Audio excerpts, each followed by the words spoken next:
नमस्कार दोस्तों, आज मैं आपको सिर्फ 2 मिनट में जीएसटी का पूरा सिस्टम आसान भाषा में समझाने वाला हूँ। दोस्तों, जब भी आप कोई सामान खरीदते हैं तो उसके बिल में लिखा होता है CGST, SGST या IGST, लेकिन ये होता क्या है? चलिए एक छोटे से उदाहरण से समझते हैं। मान लीजिए आपने एक पेन खरीदा जिसकी कीमत है 50 रुपये।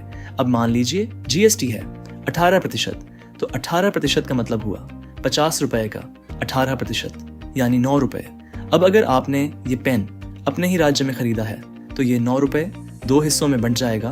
पहला CGST यानी केंद्र सरकार का टैक्स जो होगा 4 रुपये 50 पैसे, और दूसरा SGST यानी राज्य सरकार का टैक्स जो होगा 4 रुपये 50 पैसे, यानी पेन की कीमत 50 रुपये, CGST 4 रुपये 50 पैसे, SGST 4 रुपये 50 पैसे, कुल कीमत हो गई 59 रुपये। यानी सेम स्टेट में खरीदने पर CGST और SGST दोनों लगते हैं। लेकिन दोस्तों, अब मान लीजिए आपने वही पेन फ्लिपकार्ट से ऑर्डर किया और सेलर किसी दूसरे स्टेट में है, जैसे महाराष्ट्र में, और डिलीवरी हो रही है दिल्ली में, तो इस केस में CGST और SGST नहीं लगेगा।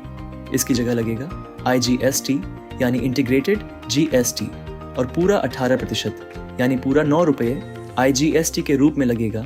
यानी पेन की कीमत 50 रुपये, IGST 9 रुपये, कुल कीमत 59 रुपये।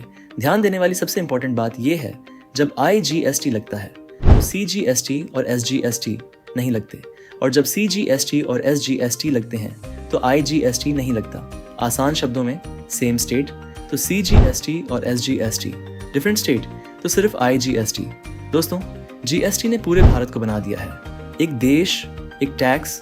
अब सिस्टम सिंपल है, ट्रांसपेरेंट है, और अब जब भी आप कोई बिल देखेंगे तो आप कॉन्फिडेंटली कहेंगे मुझे पता है GST कैसे काम करता है। अगर आपको ये जानकारी पसंद आई तो वीडियो को लाइक करें, शेयर करें और सब्सक्राइब करना ना भूलें।